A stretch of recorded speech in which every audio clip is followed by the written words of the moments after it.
Hello Virgo, Sun, Moon, Rising, Venus signs. Kamusta kayo? Sana po ay nasa mabuti kayong kalagayan. Welcome back po sa Star Tarot. Kung bago kayo rito, welcome din kayo. Thank you sa inyong support. I truly appreciate it. God bless you all po.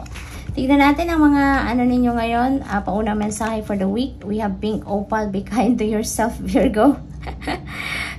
You're becoming too hard on yourself, Virgo. Ang dami mo sigurong ang tawag dito, ang dami mong expectations sa sarili ninyo siguro, parang matataas. Siguro meron kayong goals dito na you're trying to hit, pero maaring kulang kayo ng oras, maaring gano'n, to the extent na pinipressure na ninyo siguro dito ang inyong sarili. Okay? Kaya, yung panawagan sa inyo dito, be kind to yourself. Don't be too hard on yourself, Virgo. You don't have to do everything all at once. Okay? Lalahanin ninyo na when things are meant to happen, it will just happen. No? Kahit hindi kayo dyan magsunog kilay or hindi kayo mag super duper extra effort, when it's meant to happen, it will happen magaan, it will unfold organically. Okay? Kaya, anuhin ninyo yung inyong sarili. Bigyan din ninyo ng oras ang inyong sarili na makapagpahinga, makahinga, bigyan din ninyo ang inyong sarili na makapag-rejuvenate, makapag-recuperate, yung ganon. Mag-recharge kayo, get grounded. Okay, Virgo? Kasi maaring ang daming talaga ninyong iniisip na gagawin. You have too much on your plate. Maaring kulang ang oras ninyo. Siguro, iniisip ng iba sa inyo na 24/7 is not enough for you, or 24 hours in one day is not enough for you para magawa ninyo ang lahat. But, you don't have to do everything all at once, hindi ba? Time management, time management might be vital dito sa inyong sitwasyon. Or, priorities, ano ang mga priorities ninyo. So, maaring kailangan din ninyong isipin yan para ma-manage ninyo na maayos ang inyong oras, ma-manage ninyo na maayos kung ano yung mga priorities ninyo, kung anong dapat unahin, yung mga ganon, para hindi ninyo napipressure din ang inyong sarili. Okay? So, what else? We have loosen your grip. Wow, Amazonite, Virgo. So, tulad ng sinabi ko kanina, maaring ang iba sa inyo dito is expecting something, at doon sa mga endeavor ninyo siguro. May mga resulta kayong ini-expect and you are, siguro, ini-insist ninyo kung ano yung gusto ninyo, Kung ini-insist ninyo ang gusto ninyo. Kaya siguro, masyado kayong napipressure, mas lalo kayong nai-stress because maybe it's not happening. Maaring kung ano yung pinipilit ninyo ay maaring hindi din nangyayari at mas lalong lumalayo, sa inyo siguro ang bagay na yan. Kaya ang nangyayari tuloy, mas lalong walang nangyayari. 'Di ba? Walang progress kasi mas lalo sigurong napepending, nagkakaroon tuloy ng delays, yung mga ganon. Kaya ang advice sa inyo ni Amazonite, loosen your grip, and instead i-surrender nyo na lang yan sa Divine Universe. When you surrender to the natural love and flow of life, mararamdaman ninyo, Virgo, nakaigaan lang ng lahat. Nakaigaan ng lahat. Kahit hindi kayo mag-extra effort, Kasi nga, when things are meant to happen, it will happen. 'Di ba? Kaya ito, ibigay nyo na yan. Ibigay nyo na yan sa Panginoon.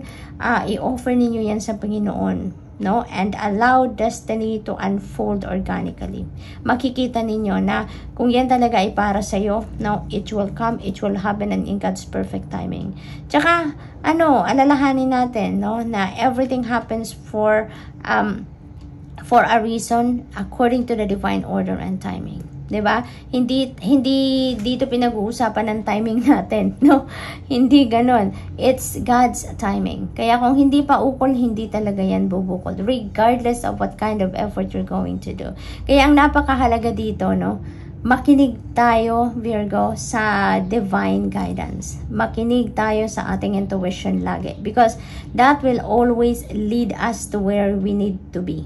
Yan ang laging bubulong sa atin kung what's next for us. What's the best thing to do next. Yung ganun. Ano na ang dapat nating gawin? Ano na ang dapat nating direction na tatahakin, no? So let's be guided by our intuition at makakasiguro kayo na hindi kayo dyan mai-stress. At tsaka makakasiguro kayo na ang pupuntahan ninyo ay kung saan dapat kayo pumunta at a certain time. Okay? So what else?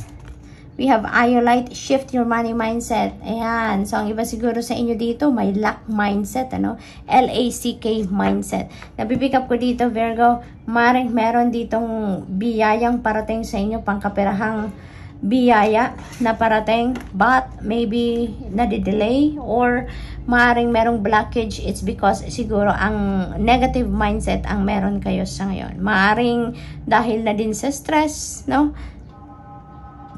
Dahil na din sa pag-overthink ninyo, dahil na din siguro sa pag-overanalyze ninyo.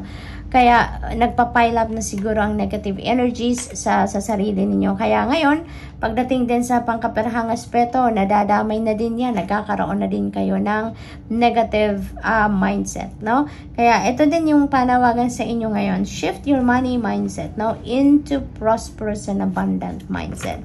Lalahanin natin lagi, Virgo, na very powerful, no, ang laman ng isip natin. Kung ano ang iniisip natin, yan ang nararamdaman natin. Kung ano nararamdaman natin, that translates into our 3D reality. Kaya, kung ang iniisip ninyo ngayon ay lack, L-A-C-K, nako, ang dadating sa inyo niyan or yung maa-attract ninyong energy is more luck. Okay? Kaya, i-shift na natin yan into prosperous and abundant mindset. Positive mindset lang tayo, Virgo. Nang sa gayon, yun lang din ang ma-attract natin sa buhay natin. Yun ang dumating, no? Dumating ang swerte, dumating ang abundance, dumating ang prosperity, no? Yun ang i-attract natin. Kaya yun ang dapat na iniisip natin, okay?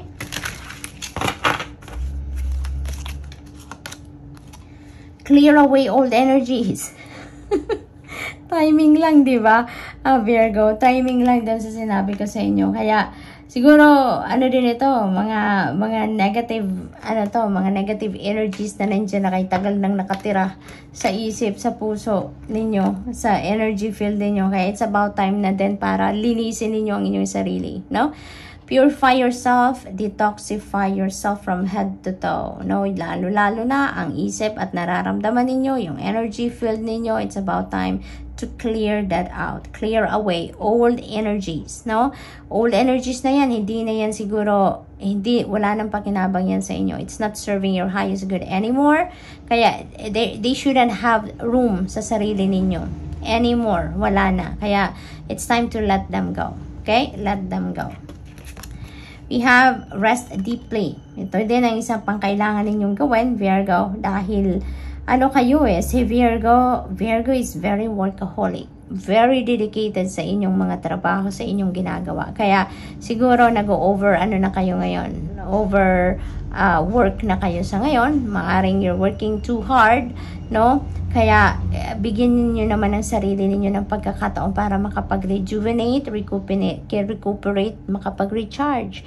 Kailangan ninyong at some point i-balance ang inyong sarili so that maging mas productive kayo, mas maging maayos ang inyong performance sa trabaho, sa inyong mga ginagawa, mas mapagtutuunan ninyo ng pansin at iba't ibang parte ng buhay ninyo. Balanse, kumbaga, mababalanse ninyo ang buhay ninyo. Kaya kailangan ninyo na kapag panahon na para magpahinga, ipagpahinga na. Diba? Kung napapagod na kayo, humiga na kayo, itutulog na yan, itulog nyo na yan. Kung ano yung kailangan ninyo, para mapangalagaan ninyo, ma-maintain ninyo ang inyong well-being, ang inyong good health, do so, Virgo. Okay? So, what else? We have, take stock of your achievements. Ayan. So, napaka-cute naman ng message na yan para sa'yo. Marami na kayong achievements sa buhay. Marami na kayong accomplishments sa buhay, no, Virgo? So, be proud of yourself. Okay? Be proud of yourself. Tignan ninyo kung ano na ang mga ginawa ninyo, ano na yung mga naging resulta ng mga ginawa ninyo in the past, and be proud of you. Be proud of yourself. Be proud of what you have become. Be proud of who you are now, no? Dahil pinagtrabahuan ninyo yan, no? So, what else, Virgo? Chariot energy. This is moving on energy. Virgo. This is moving on energy that could be related dito sa clear away old energies, no? So it's about time for you to move on, to move forward from these negative energies, no? At pumunta na kayo kung saan kayo dapat pumunta, no? Move forward towards success, move forward towards personal development, move forward towards happiness. Kung ano man, follow your bliss, no? Whatever it is, no, na makakatulong sa inyong soul's growth, no? Ano na kayo, pumunta na kayo doon, no? So parang ganun din ang ganap dito for some of you. For others of you, Virgo, this is travel. Maaring you are going to travel somewhere, no? Maaring international travel yan, maaring road trip yan, maaring ganun. Maaring ang iba din sa inyo dito is planning to buy a vehicle, maaring nagsha-shopping kayo for cars, maaring nagtitingin-tingin kayo kung ano na yung, kung anong babagay sa inyo, kung anong depende sa inyong pangangailangan, maaring ganun ang ganap dito for some of you, Virgo. So good luck po. We have 4 of Cups. Ayan, this is opportunity na kumakatok sa inyo, Virgo. Pero hindi niyo siguro napapansin, no? This is a beautiful opportunity na kumakatok sa inyo, and maybe because pagod kayo, because may mga negative energy sa inyong isip, sa inyong nararamdaman, sa inyong energy field, hindi niyo napapansin ang opportunity na kumakatok sa inyo. Kaya, this is a heads up for you na come on, Virgo, open your eyes, open yourself, no, for this opportunity na dumating sa inyo. I-consider muna ninyo, tignan ninyo if pasok ito sa criteria ninyo, because who knows, ma-disregard ninyo ito, ma-dead man ninyo ito, ito pala yung panggagalingan ng inyong tagumpay, ito pala yung matagal na ninyong hinihintay na oportunidad, hindi ba? Kaya buksan ninyo ang inyong isip, ang inyong tenga, ang inyong sarili para sa mga kumakatok na opportunities sa inyo. Kasi alalahanin din ninyo, Virgo, na yung mga opportunity na yan, dumadating yan sa buhay natin because they are meant for us. They are for us. Kaya kumakatok yan. Hindi kakatok sa buhay natin ang kahit anumang opportunity if hindi yan ang para sa atin. Okay? So, what else? Virgo, we have 8 of Cups. Wow, napakaganda. I really love this. Isa din ito sa mga paborito kong energy, no? Sa tarot deck. 8 of Cups, because there is a new beginning energy dito na naghihintay sa inyo, no? You are heading towards something else dito, towards something new sa buhay ninyo. You're heading towards happiness, you're heading towards fulfillment, no? You're heading towards happiness, and yung may harmony, may love. You know, dito kayo magiging masaya, Virgo. Where you are heading now is doon ninyo mararamdaman ng contentment and fulfillment. Kaya, this is very exciting energy. Kung saan man kayo manggagaling dito, no, alam ninyo na there's nothing there anymore for you. Kaya, mas pipiliin ninyong umalis or iwanan ng sitwasyon na ito. It's because you know that where you are now, no, ay wala na. There's nothing. Kumbaga, dead end na yon. Wala ka ng growth dyan. Wala ka ng advancement dyan. There's no love. There's no respect. Yung mga ganon. Kaya, mas pipiliin ninyong iwanan na ang sitwasyon na yan. Before, no, dyan sa sitwasyon na yan na iiwanan ninyo, naging masaya din kayo dyan. Naging fulfilling din yan para sa inyo. Naging exciting din yan para sa inyo. But, things changes, hindi ba? No, sa buhay natin, nagbabago ang lahat. Things changes, people evolve. At tulad ngayon, ganun din ang mangyayari sa inyo, Virgo. Magbabago na din ang mga gusto ninyo, nagbabago na din ang mga sitwasyon ninyo, no?